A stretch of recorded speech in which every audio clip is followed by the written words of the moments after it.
The room fell silent in a way that had nothing to do with anticipation and everything to do with instinct. It wasn't the polite hush that follows applause or the controlled quiet that signals a show about to resume. This silence felt heavier, almost physical, pressing gently but firmly against every chest in the studio, as if the air itself had decided to pause and listen. The red camera lights continued blinking with indifferent patience. Technicians held their positions. The host's practiced smile remained in place, yet something had shifted beneath the surface of the moment. A conversation meant to entertain had quietly transformed into something else entirely. Something unscripted, something irreversible. Keanu Reeves sat forward in his chair, his hands loosely clasped, his shoulders relaxed in posture but not in purpose. For years, people had mistaken his stillness for passivity, his gentleness for avoidance. Those who worked with him knew better. Silence for him was not absence, it was space. Space to observe, space to understand, space to choose words carefully enough that they could carry truth without cruelty. Tonight, however, even that familiar stillness felt different. His eyes were lowered, not in shame, but in something more complex.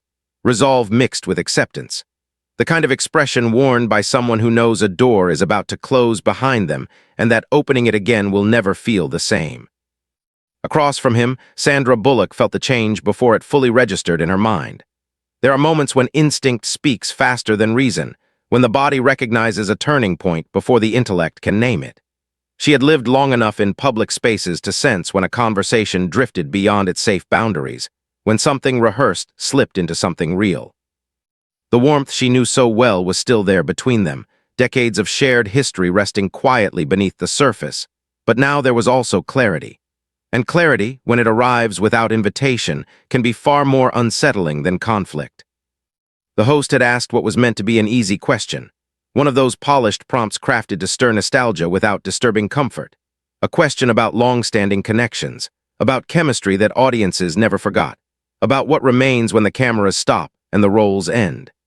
The kind of question designed to produce laughter, humility, perhaps a gentle deflection that would keep the story alive without changing its shape.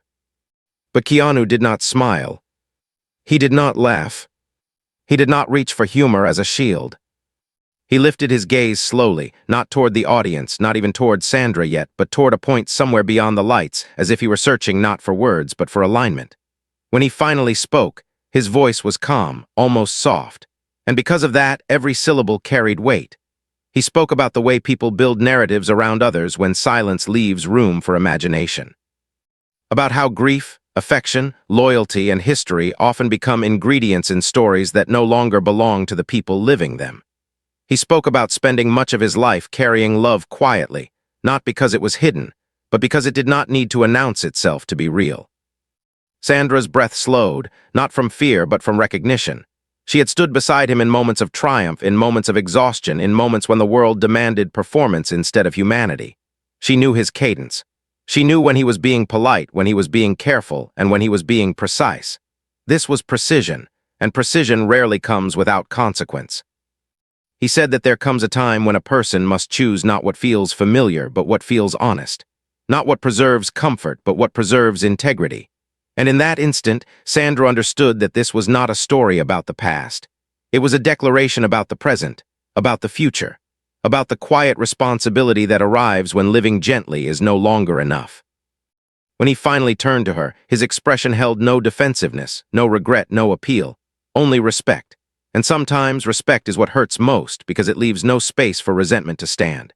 He spoke about gratitude without possession, about connection without obligation. He spoke about how love evolves not by erasing what was, but by refusing to live inside it when growth demands movement. Then he said the words that seemed to thicken the air itself. "I will never abandon my past," he said, his voice steady, unadorned, "but I will not live in it." He did not name anyone. He did not need to. Somewhere across the city, far from studio lights and curated applause, Alexandra Grant sat alone in her workspace, surrounded by unfinished canvases, open notebooks, and the soft disorder of creation. She rarely watched broadcasts live. Public moments have a way of flattening private truths, and she had learned long ago to protect what mattered by refusing spectacle. Tonight, however, something had compelled her to sit, to listen, to trust that whatever unfolded would unfold honestly, even if honesty carried its own risks. When Keanu spoke, she did not cry. She did not smile. She closed her eyes briefly, not to escape the moment, but to receive it fully. She listened not only to the words, but to the courage required to place them into a world that thrives on distortion. She knew what it meant to be underestimated quietly, to be spoken about more than spoken to be reshaped into narratives that serve others' expectations. Loving him had never been about symbolism. It had been about presence. About two people who understood loss not as a story to tell, but as a reality to navigate with care. Back in the studio, applause eventually arrived, as it always does, but it felt secondary, almost inappropriate. Sandra remained composed, her posture graceful, her smile practiced but sincere. Those who did not know her well might have mistaken her calm for distance. Those who did understood something else entirely. Dignity does not eliminate pain. It gives it a place to stand without becoming spectacle. When the cameras finally powered down and the studio exhaled back into noise, what lingered was not drama, but weight. A recognition that something truthful had been placed into a space that rarely holds it without consequence. Keanu remained seated longer than necessary, then eventually rose and walked alone toward his dressing room, each step carrying the quiet awareness that choosing alignment does not guarantee peace. It only guarantees that when the noise fades, the person left in the room with you is someone you can live with. This was not the climax. This was the opening. Because decisions spoken aloud rarely end stories. They begin them. The morning after the broadcast arrived without mercy, not because it brought anything new, but because it forced what had happened to exist outside the controlled atmosphere of studio lights and polite applause. Keanu woke to his phone vibrating in a rhythm that felt less like notifications and more like a pulse, endless, insistent, impatient to be acknowledged. He didn't reach for it right away. He sat up slowly, feet touching the cold floor, and he stayed there for a moment with his hands resting on his knees, breathing as if breath itself could anchor him. The quiet in his room was honest, undramatic, and strangely comforting because it belonged to him. The noise outside did not. When he finally looked at the screen, the messages were stacked like falling dominoes: friends, colleagues, publicists, strangers, praise and outrage, support and accusation. It all blurred together, not because the words were unreadable, but because they carried the same underlying demand. Explain yourself. Prove something. Defend something. Make the world feel comfortable again. He had spent years becoming an expert at letting other people's assumptions pass by him like weather, but this was different. This wasn't just curiosity. This was ownership disguised as concern. The world had decided that his history was part of its property, that the version of him it had loved, quiet, gentle, endlessly agreeable, was the version he owed them forever.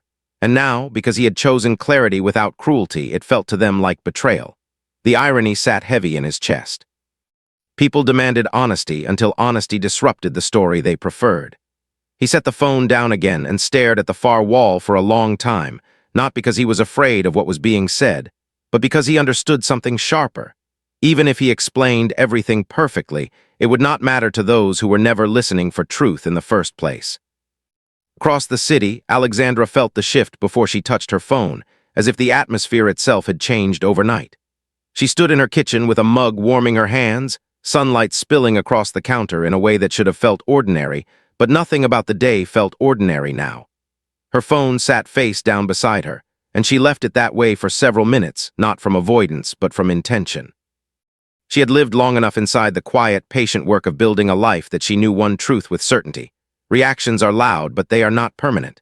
The internet did not know her. The internet knew a silhouette, a headline, a role, and roles are easier to attack than humans. When she finally flipped her phone over, she didn't need to scroll far before the pattern revealed itself. People questioned her character with the confidence of those who believe public opinion is evidence. They mocked her appearance as if beauty were a qualification for love.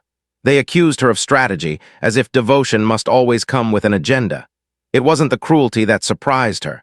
It was the ease, the speed with which strangers could create certainty out of nothing but discomfort. Alexandra did not respond. She had learned the hard way that people who demand explanations rarely accept them, because the explanation is not what they want. They want the power of watching you bend. They want to see you plead your humanity into a space that has already decided you don't deserve it.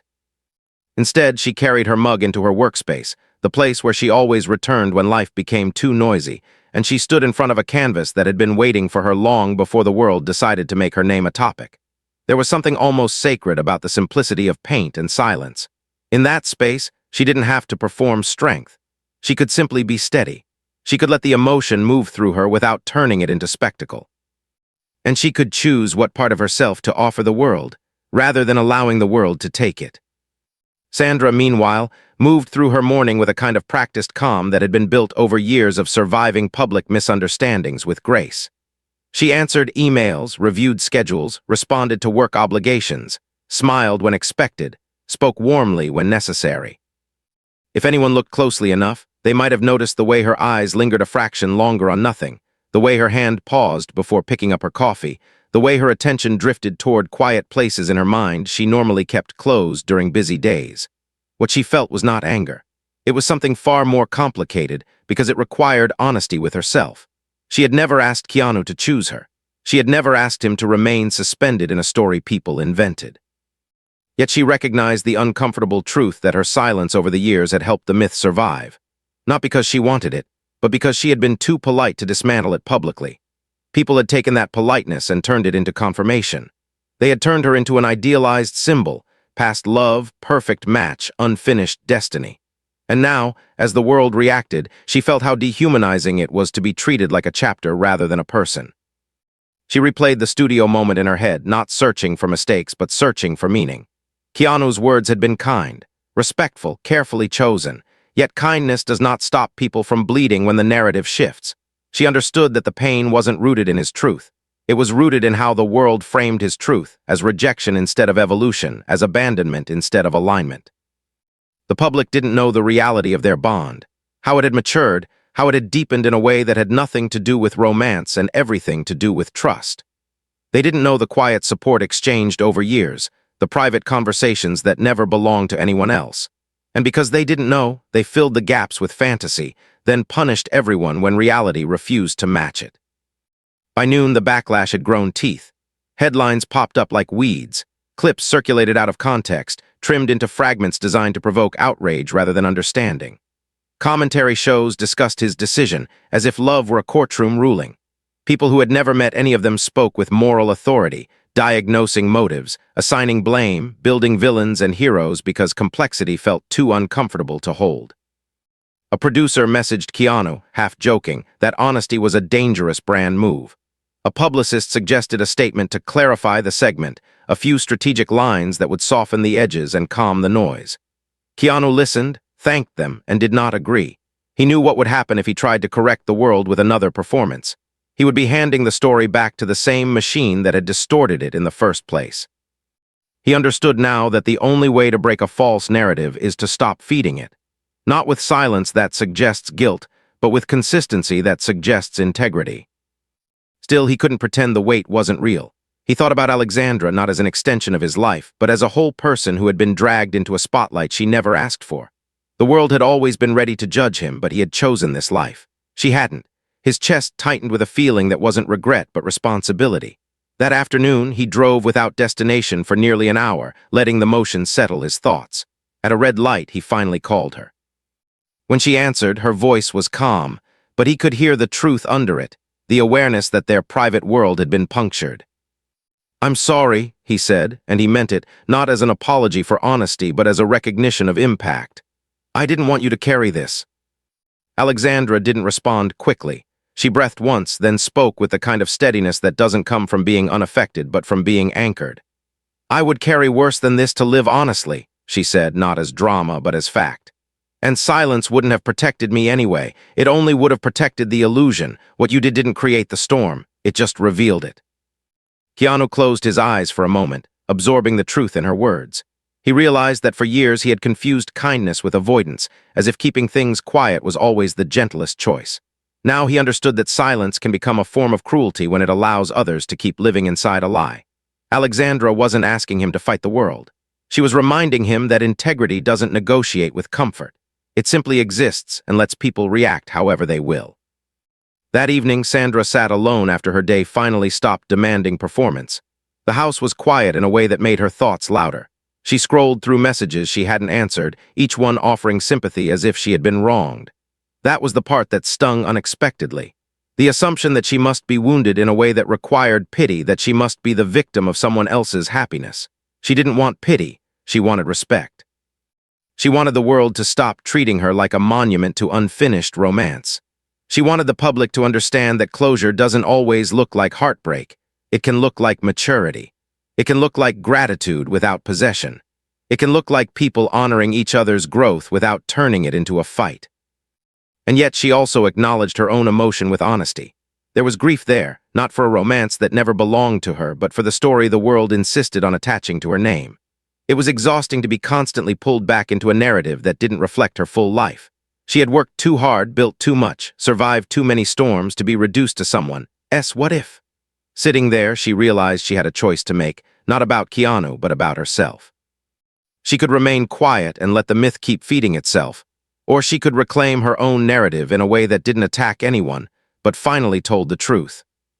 The tension quietly escalated when invitations began shifting. An industry event that week, one of those elegant gatherings where power hides behind champagne and politeness, had already been planned months in advance. Now it felt like a test.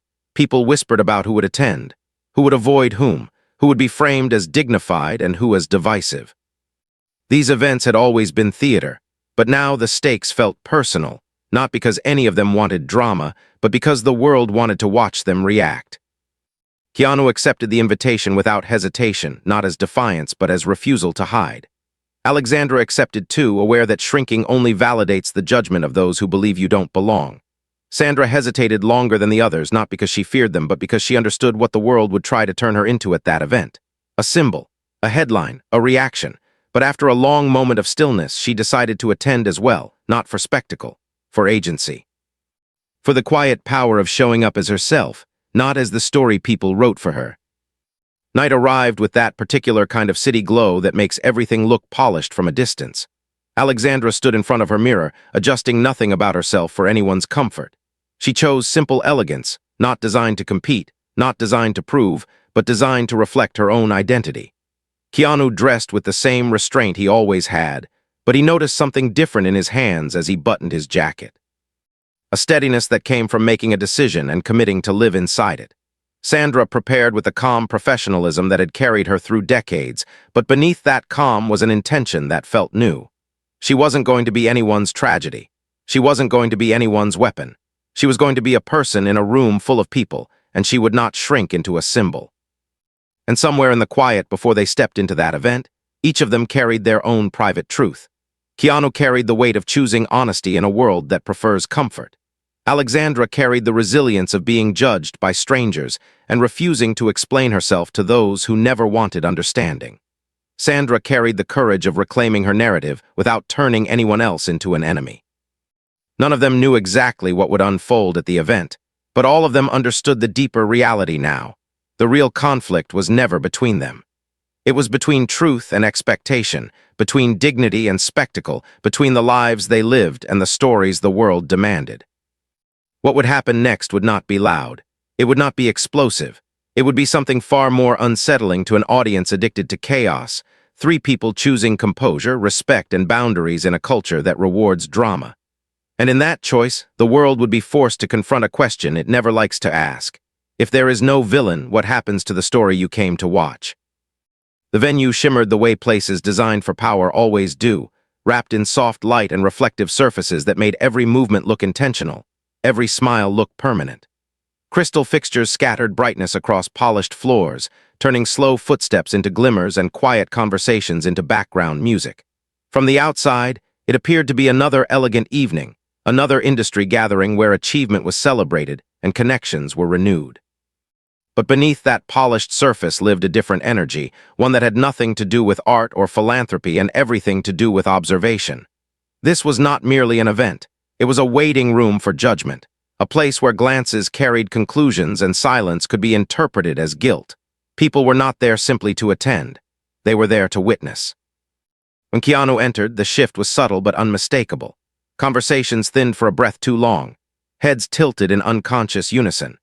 The room adjusted around him, not with hostility but with expectation. He felt it immediately, the familiar sensation of being seen not as a person but as a moment. He moved forward anyway, greeting those who approached him with the same courtesy he always had, his posture open, his voice warm, refusing to perform either defiance or apology. Inside, he was aware of a deeper stillness, the kind that settles when a person has already faced the hardest part of a decision alone. Whatever waited for him in this room could not undo what he had already chosen. Alexandra arrived a few minutes later, and the recalibration was sharper this time, as if the air itself had leaned forward. Where Keanu's presence invited curiosity, hers invited evaluation.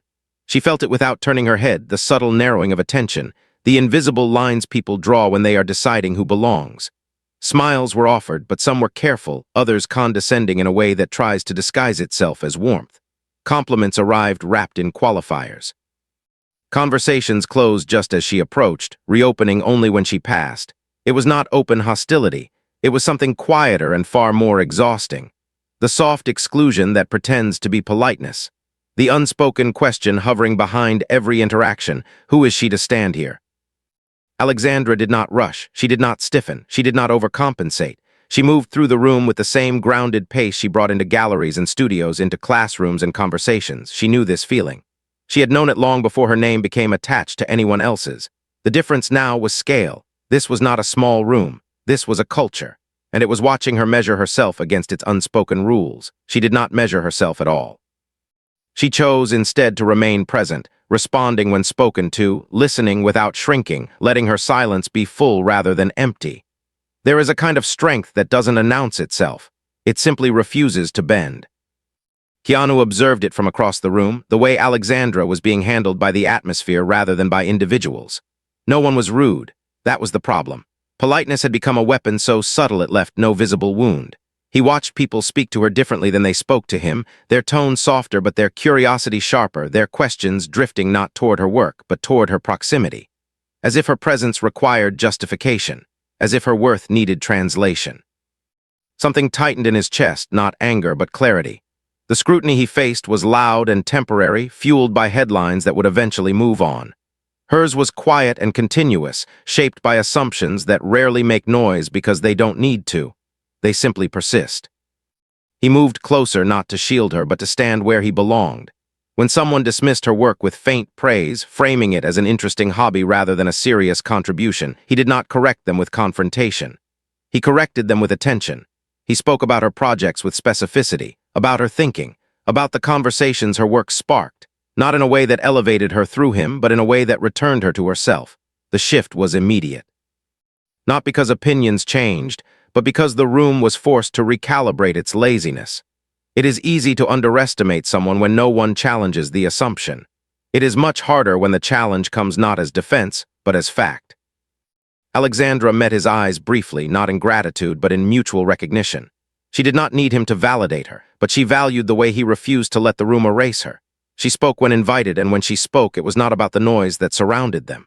It was about ideas, about process, about the questions that animated her work. Some people leaned in, others drifted away. Both reactions were instructive. She knew then that the evening would not be about changing minds. It would be about revealing them. Sandra arrived without spectacle, and yet her presence carried a different gravity. The room did not evaluate her. It deferred. There is a difference between being seen and being regarded, and she had long crossed that invisible line. She moved with warmth that did not seek attention, greeting familiar faces, offering genuine smiles that did not strain under the weight of performance. She felt the tension immediately, not because it touched her directly, but because it lived in the space between others. She recognized the quiet thrill some people carried, the expectation of discomfort, of confrontation, of something to narrate. She had lived too long in this world not to know when an audience was hungry. When she reached Keanu, their greeting was simple and unburdened. No drama, no hesitation, two people acknowledging years of shared experience without needing to curate it. When she turned to Alexandra, she did not pause, she did not assess. She extended the same openness, the same warmth, as if the world were not watching. That small, ordinary gesture disrupted more than any statement could have. It confused those who were waiting for lines to be drawn. It unsettled those who needed roles to remain fixed. Because in that moment, there was no rivalry to consume, no tension to exploit. Only three people existing without permission. Sandra spoke easily, not about headlines, not about narratives, but about the present, about Alexandra's work which she had taken the time to explore. She referenced pieces by name. She spoke about what they stirred in her, about the way they challenged comfort rather than decorating it. The shift in the room was subtle, but it was real. Dismissal loses its footing when respect is modeled clearly. When someone with nothing to gain offers acknowledgement without performance, it forces others to confront the shallowness of their own assessments. Alexandra listened, not surprised, but grounded. She had never doubted Sandra's intelligence or generosity. What moved her was the intention behind the gesture, the refusal to allow a story to reduce any of them. As the evening unfolded, the room's hunger met an unexpected problem. There was no scene. No whisper carried weight long enough to evolve into spectacle. Every attempt to triangulate emotion dissolved into ordinary conversation. Keanu did not avoid Sandra, nor did he orbit her. Alexandra did not retreat, nor did she assert. Sandra did not perform distance, nor did she dramatize familiarity. They existed within the same space the way emotionally mature people do, aware of history without being owned by it. The audience of the room, waiting for something to consume, found itself watching something far less gratifying: composure. And composure, when it refuses to crack, leaves very little to report.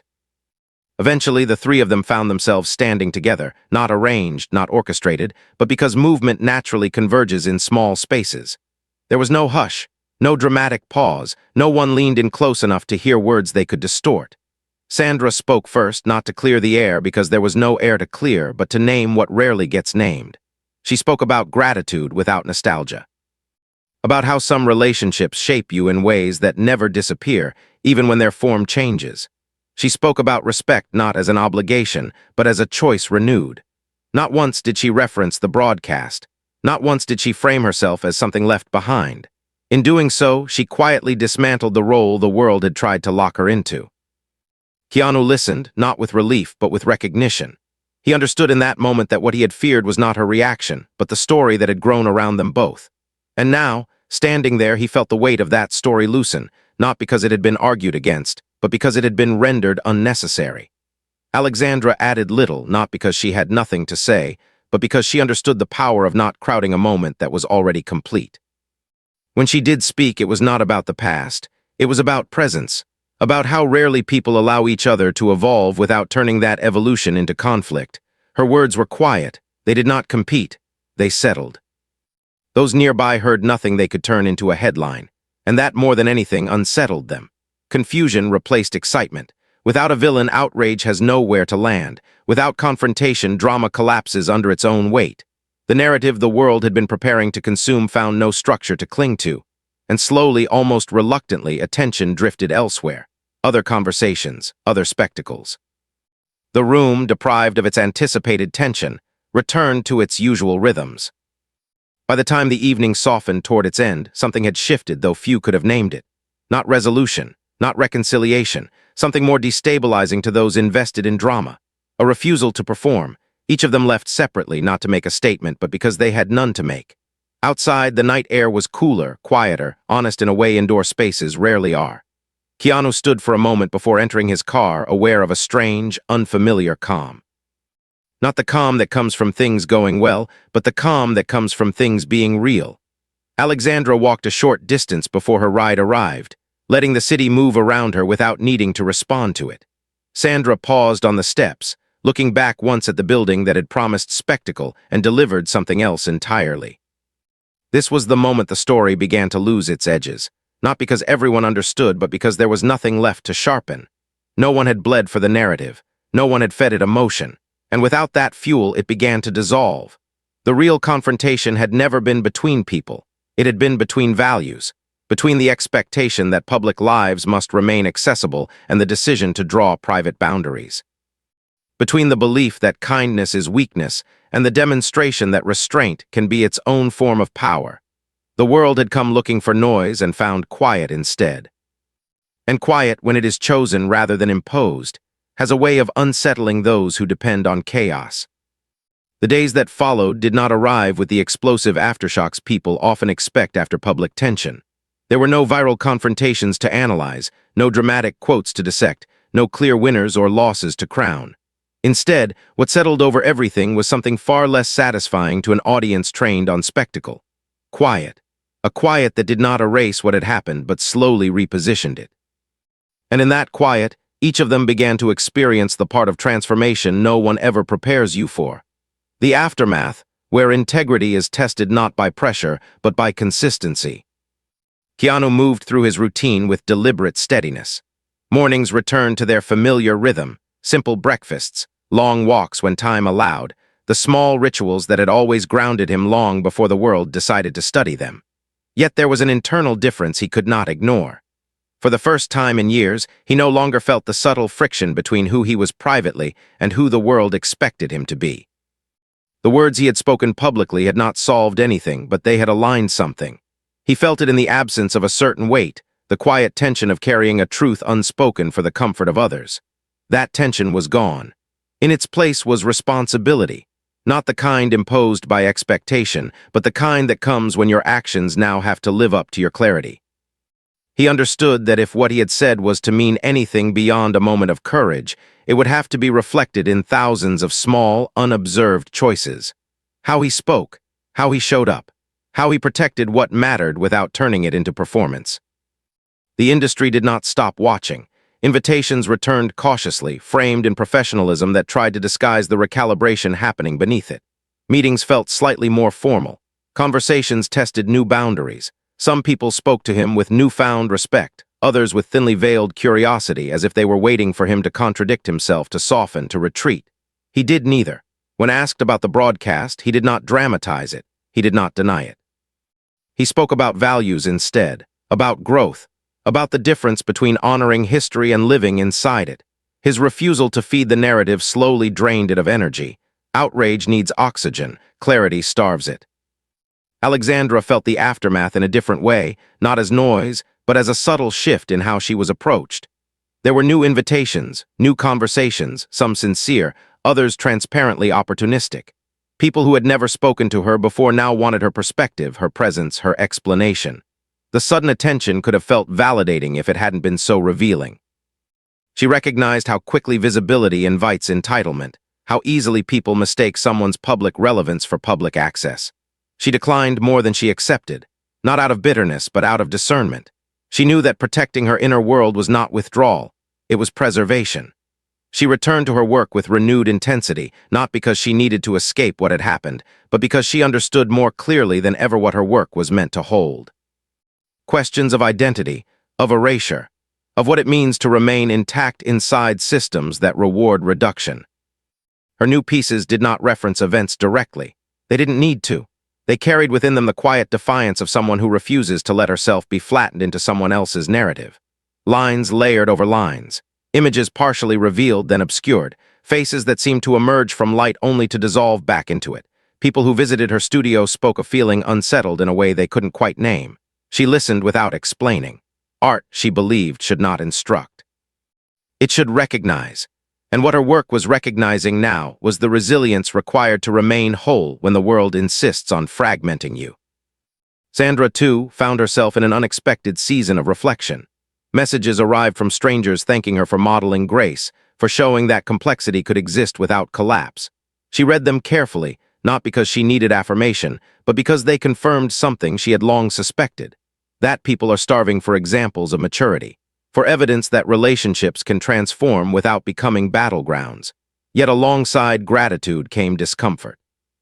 The realization that her voice carried influence precisely because it had been used so sparingly, and that her past silence, though never intended to mislead, had allowed the myth to grow unchecked. She revisited old interviews, old moments when she had smiled through assumptions rather than dismantling them, not out of regret, but out of clarity. Growth does not belong only to the young or the newly awakened. It belongs to anyone willing to examine the cost of staying quiet. In conversations that followed, she began speaking differently. Not more often, more precisely. When asked about the past, she spoke about evolution rather than destiny. When asked about connections, she spoke about respect rather than romance. She refused to let nostalgia be framed as unfinished business. She reclaimed it as shared history, valuable not because it remained suspended, but because it had helped shape two people who continued to grow. In doing so, she quietly liberated herself from the role the world had tried to preserve for her. She was no longer the symbol of what might have been. She was the woman she was, and that, she realized, was something she had every right to protect. Privately, the three of them spoke again, not to resolve tension, because there was none left to resolve, but to acknowledge impact. They met without ceremony, without audience, without the need to frame anything. Sandra articulated something few people ever say out loud. that it is possible to honor shared history without clinging to it. That letting go does not negate what once mattered. That love can transform without being diminished. Alexandra listened, recognizing the courage it takes to step out of a narrative others have written for you and still remain kind. Keanu, hearing them both, felt something settle into place. This was what respect looked like when it was lived rather than declared, when it did not require agreement, only acknowledgement. Not all responses were generous. There were still critics who searched for motives beneath every gesture, who framed composure as calculation and restraint as image management. Some insisted on finding betrayal where there was only boundary. These voices were quieter now, but persistent, clinging to outrage because outrage offers the illusion of control. The difference was that none of them felt compelled to answer. They had learned something essential. Not every accusation deserves oxygen. Not every misunderstanding requires correction. Dignity, once established, does not need constant defense. As weeks passed, something unexpected began to surface. Messages not from commentators but from ordinary people, individuals who spoke of choosing honesty over expectation, of ending relationships with kindness instead of resentment, of standing beside partners their families questioned, of refusing to perform roles that suffocated them. What had begun as a single televised moment had quietly evolved into a mirror, not because it was dramatic, but because it was human. People did not see perfection in the story. They saw themselves, their fear of disappointing others, their struggle between comfort and truth, their longing to live in alignment without being punished for it. For Keanu and Alexandra, the path forward was not marked by declarations. It was shaped by shared intention. They chose privacy not as retreat, but as reverence, understanding that some things grow best where they are not constantly evaluated. They supported each other's work. They built days that did not need to be narrated. Their commitment lived not in words, but in consistency, in the way they navigated tension without bitterness, in the way they protected space without secrecy. They had learned that love does not need to convince the world. It needs only to be lived with integrity. This chapter of the story was not about healing in the cinematic sense. There were no sweeping gestures, no definitive moments that could be isolated and replayed. What existed instead was quieter and far more demanding, the daily practice of alignment, the discipline of remaining grounded when the noise fades but the questions linger, the courage to continue choosing truth when there is nothing left to prove. As the attention finally began to drift elsewhere, as it always does, one reality remained undeniable. Character is not revealed in the moment of decision. It is revealed in the days that follow it, in the conversations no one hears, in the invitations you decline, in the explanations you refuse to make because your life has already answered them.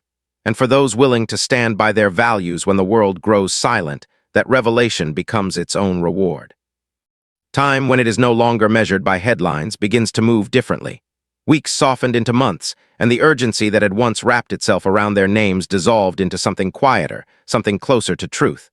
The world, always hungry for the next disruption, slowly redirected its attention. New stories rose. New controversies demanded reaction, and the moment that had once felt inescapable loosened its grip. Yet for those living inside it, the real transformation was only beginning. Because when the noise fades, what remains is not relief. What remains is responsibility. The responsibility to live in a way that honors what was said when the world was listening. Keanu felt that responsibility most in the small, unobserved spaces of his life. Early mornings when the city was still unsure of itself. Evenings when the house was quiet enough that thoughts grew louder. He noticed how differently he inhabited his own presence now.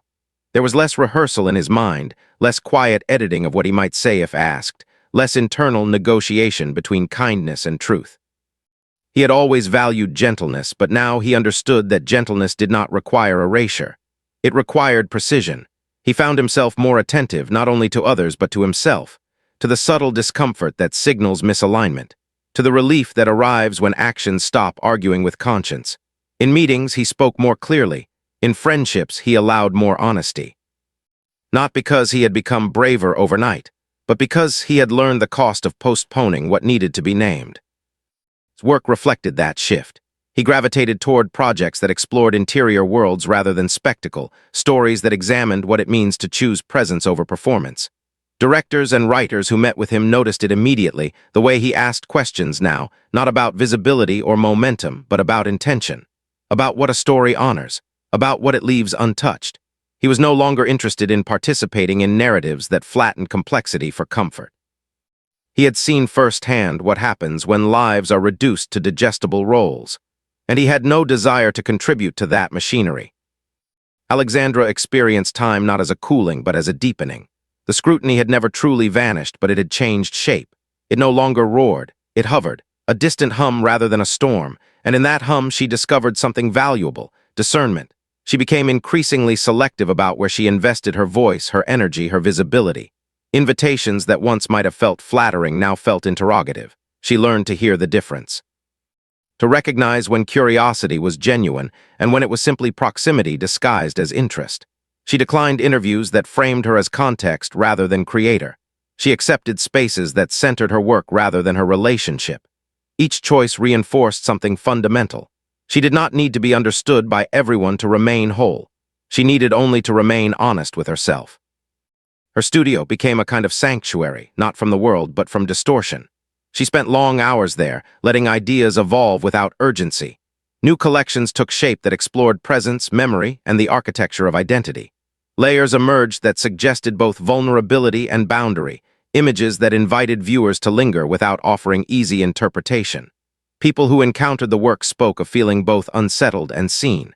She took that as confirmation. Art, to her, was not meant to comfort. It was meant to recognize. And what her work recognized now was the courage required to exist without performance in a culture that rewards it relentlessly. Sandra, too, found that time had offered her an unexpected clarity. The experience had sharpened her awareness of how easily public narratives can eclipse private truth, and how often women in particular are positioned as symbols rather than agents. She became more intentional in her conversations, more precise in her refusals. When questions drifted toward nostalgia framed as destiny, she gently but firmly redirected them toward growth framed as choice. She spoke about the richness of connections that transform rather than freeze, about the dignity of endings that do not need villains to justify them. Each time she did, she felt something quietly reassert itself: ownership, not over anyone else's story, but over her own. In private moments, she reflected on the years she had spent navigating assumptions with politeness rather than challenge. She did not regret that softness. It had protected her in a world that often punishes directness. But she also recognized that softness does not require silence. It can coexist with clarity. And now, clarity felt less like confrontation and more like self-respect. She began mentoring younger artists, not in craft alone, but in navigating visibility without surrendering autonomy. She spoke about boundaries not as defenses, but as definitions, the lines that allow you to exist without constant negotiation. There were moments inevitably when the three of them crossed paths again, not at curated events or photographed gatherings, but in ordinary spaces where presence does not demand explanation. Coffee shops, bookstores, quiet dinners shared among friends. These encounters carried none of the tension others had projected onto them. They were marked instead by ease, by conversations that did not orbit the past, by humor unburdened by subtext, by mutual recognition of who each of them had become. The absence of drama did not diminish what they shared, it clarified it. Respect, once freed from expectation, had room to breathe. One evening after a long day, Keanu and Alexandra sat together without speaking for a while, the way people do when they no longer need to fill space to confirm connection. He watched her sketch absent-mindedly, the quiet focus that always fascinated him. And he realized that the greatest shift he had experienced was not public. It was internal. He no longer felt as though he were stepping away from something. He felt as though he were stepping into alignment. There is a profound difference between leaving and choosing. Leaving implies loss. Choosing implies direction. What he had done months ago had never been about abandoning a past. It had been about refusing to let the past dictate the present. Alexandra sensed that same distinction in her own life. She no longer experienced the public gaze as something to resist. It had become background noise like traffic beyond a window, sometimes noticeable, rarely defining. What defined her days now were questions she chose, projects she believed in, relationships that did not ask her to fragment herself for acceptance. She had learned that being misunderstood is not the same as being unknown. Those who mattered knew her. And those who did not were not entitled to her explanation.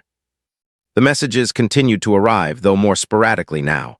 People who spoke of making difficult choices, of disappointing families to live honestly, of stepping out of roles that no longer fit. What struck Keanu each time he read them was not gratitude, but humility. He had not intended to become a mirror. He had simply chosen not to lie. And yet, honesty has a way of inviting others to recognize where they have been editing themselves. Not because they are weak, but because the world trains them to be agreeable long before it teaches them to be authentic. This part of the story does not offer the satisfaction of triumph. There was no moment when everything resolved into clarity for everyone. Instead, what emerged was something more enduring: stability, the kind that is built rather than declared, the kind that does not announce itself but supports weight. They had learned that love rooted in integrity does not demand spectacle, that respect lived daily does not require performance, and that peace is not something granted by consensus. It is something constructed through alignment. As the months continued, the truth they were living became less a response to anything and more a foundation. Their lives were no longer shaped by what they had disrupted, but by what they were building. And in that building, there was no need to look back to defend the decision, because the decision was no longer an event. It had become a way of being. Time rarely announces when it has completed its work. It does not arrive with conclusions or present itself as resolution. It simply continues, and in continuing, it reshapes what once felt fixed. Seasons shifted, projects began and ended, and the world moved forward with the familiar rhythm of distraction. What had once been a defining moment slowly became a reference point rather than a destination. Not something to return to, but something that had quietly redirected everything that followed. And in that redirection, the deeper meaning of what had been said and done finally revealed itself. Keanu no longer measured his life against reactions. The reflex had faded, not because attention disappeared entirely, but because it had lost its authority. He understood now that visibility is not power. Integrity is, and integrity does not require an audience. It reveals itself in choices made when no one is recording, in boundaries maintained without explanation, in the consistency of showing up the same way in private as in public. He felt this most strongly in moments of ordinariness: grocery aisles, early drives, long conversations that wandered without destination. These were the spaces where he now felt most himself because they demanded nothing but presence. He had always valued simplicity, but now he recognized it as something earned. Simplicity is what remains after illusion falls away. Alexandra's life unfolded with the same grounded clarity. Her work continued to evolve, not toward safety, but toward honesty. Exhibitions came and went, each one deepening her exploration of identity not as something to present, but as something to inhabit. People still wrote about her. They still speculated. But their words no longer entered her studio. She had built something stronger than insulation. She had built orientation. She knew what she was moving toward. And knowing that made it possible to let everything else move past her without leaving marks. She had learned that self-respect is not a shield. It is a compass. It does not block every storm, but it prevents you from losing direction inside them. Sandra, watching her own life continue to expand in ways that had nothing to do with the past, felt a quiet gratitude for the clarity the experience had forced into being. She no longer felt herself bracing when old narratives resurfaced. She met them with calm redirection, not as a defense, but as a fact. She spoke of shared history with warmth and precision, refusing to let it be framed as longing. She invested her energy in projects that celebrated complexity rather than nostalgia, in stories that honored transformation rather than permanence. And in doing so, she modeled something rarely given space. That moving forward does not require denial. It requires intention. There came a moment, unannounced and ordinary, when the three of them found themselves in the same place again. Not an event, not a gathering designed for relevance, just a small human space where conversation was not curated and time was not scheduled. They spoke of work, of ideas, of the strange ways life rearranges priorities when you least expect it. There was no need to revisit what had happened because what had happened was now part of who they were, not something that needed to be processed again. The ease between them was not the ease of avoidance. It was the ease of honesty long practiced, the kind that does not seek to prove anything, only to continue. In that setting, it became clear how incomplete the original narrative had always been. There had never been a triangle. There had been three people growing in different directions at different times, intersecting where they needed to, releasing where they must. What the world had tried to compress into competition had always been something else entirely. Mutual regard, evolving connection, the understanding that relationships are not static achievements, they are living systems. And living systems change if they are to remain alive. The messages from others still arrived occasionally. Quieter now, more reflective. People spoke less about the moment and more about what it had prompted them to examine. Choices postponed, truths softened, lives lived for approval rather than alignment. Keanu read them when they came, not as affirmation, but as reminder. That one person's refusal to perform can create space for others to stop performing as well. Not because they are instructed to, but because they are shown that it is possible to exist without applause. What ultimately remained was not a story about love chosen over love. It was a story about truth chosen over comfort, about the courage required to live without editing yourself into someone else's expectations, about the dignity of honoring what shaped you without allowing it to define you. The words that had once reverberated through studio walls found their full meaning only in time. I will never abandon my past, but I will not live in it. They were not a declaration of separation. They were a declaration of integration, the past acknowledged, the present claimed, the future entered without apology. As the years continued, what they had built proved itself not through spectacle but through stability, through days that did not require interpretation, through relationships that did not need explanation, through work that did not depend on proximity to remain meaningful.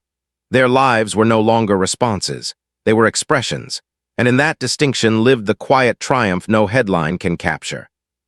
This story does not close with a dramatic image. There is no final confrontation to remember, no single scene to replay. It ends the way most real resolutions do, with normalcy reclaimed, with laughter that belongs only to the people sharing it, with mornings that arrive without narrative weight, with the understanding that peace is not something achieved once but something practiced daily. In the end, what endured was not the moment the world watched. It was the life that continued when the world looked away. The past was honored without being inhabited. The future was chosen without being defended, and in that choice lived the truest form of resilience.